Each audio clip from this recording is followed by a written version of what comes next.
That is the language that is allowable outside the doors of these chambers.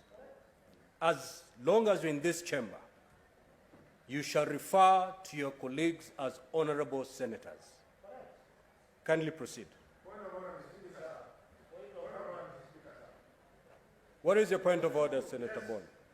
Yes, Mr. Speaker. Mr. Speaker, under Standing Order number 122, and Mr. Speaker, sir, allow me to read, that speaks to disorderly conduct. Yes. Number 1B, a senator who declines to retract the use of unparliamentary language or declines to offer apologies despite having been ordered to do so by the Speaker is engaged in disorderly conduct. Mr. Speaker, I cannot be voted for by 300,000 people in Kakamega, and Mr. Speaker, I come here and be made a figure of the kind of picture that the Honorable Senator for Nairobi is painting. We need to call him on order unless, Mr. Speaker, you want to allow this House to degenerate into a fist fight. If you allow me as a bullfighter, I'll fix him here and now, and it will be sorted out. Mr. Speaker, sir. Senator Boni, that Senator Mogeni, have your seat. Senator Sifuna, have your seat. Sit down, Senator Sifuna. Senator Boni, that is unparliamentary. You have to withdraw it. Senator Sifuna, when I brought up the issue of how to address his colleagues, he proceeded to withdraw that. He did withdraw, unless you're not killed. Senator Boni, you were doing very well until you brought out your character of bullfighting. Thank you. Thank you, Mr. Speaker. Mr. Speaker, Senator Boni, you cannot threaten to fix honorable senators on the floor of this House. Kindly proceed to withdraw that. Thank you, Mr. Speaker. I want to confirm, as I withdraw and apologize to the House, that this is not the place to fix him, and I would never fix him in this House. But if he gives me an opportunity, Mr. Speaker, outside this House, there, Senator we cannot allow. Just leave it there. Mr. Speaker, we cannot allow small voice. Senator Boni, have your seat.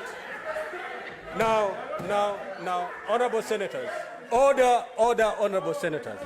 Order, honorable senators. We have such an important order to prosecute before us. We have such an important matter to prosecute before us. We are wasting a lot of time on what I will term, Senator Mogeni, you shut up, the chair is speaking. I have not given you the opportunity to speak. Senator Mogeni, so that they can be able to do the things that is expected of us as a county government. Mr. Speaker, what I want to finalize by saying is that I have a lot of respect for all of our colleagues here. But Mr. Speaker, it is becoming increasingly evident to me that I might be a marked man in this House. That, Mr. Speaker, every time that I stand up here, I have even had somebody who I know for a fact cannot beat me in a fair fight, challenging me to a fight, Mr. Speaker. Sifuna. It is very unfair. Senator Sifuna. Yes. It's okay. There's nothing wrong with that. Senator Sifuna, you know the responsibility of protecting a senator lies in the hands of the chair. If you feel you've been marked, you can only address your concerns to the chair.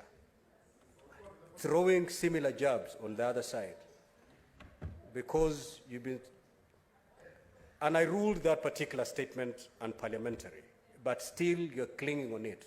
No, Mr. Speaker, because a threat has been made. It has been withdrawn. So conclude your remarks and sit. Mr. Speaker, it's no longer subject of discussion. It has been withdrawn. Mr. Speaker, if you allow me, because I've asked you to protect me on many occasions, I want to ask that on this one, please don't protect me. I would want to welcome that challenge that has been put by the Senator. Have your of seat, Kakamega. Senator. Thank you very much, Mr. Speaker.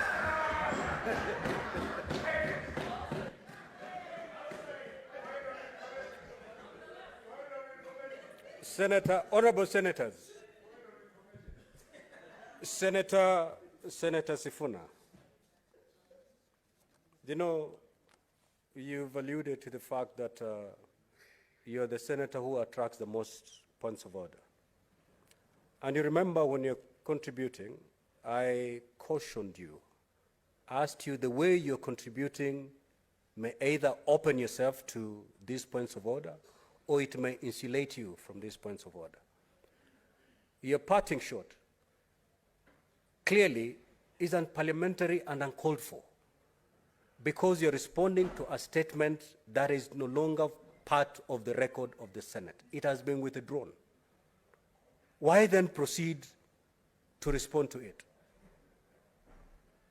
So the way we debate will either allow your colleagues to give you silence as you prosecute your comments, or it will open a lot of points of order, just the way you contribute. So look into your eyes before you look into the eyes of your colleagues. But otherwise, the chair will be here to give you what it gives to all other senators, protection. Senator Karungo.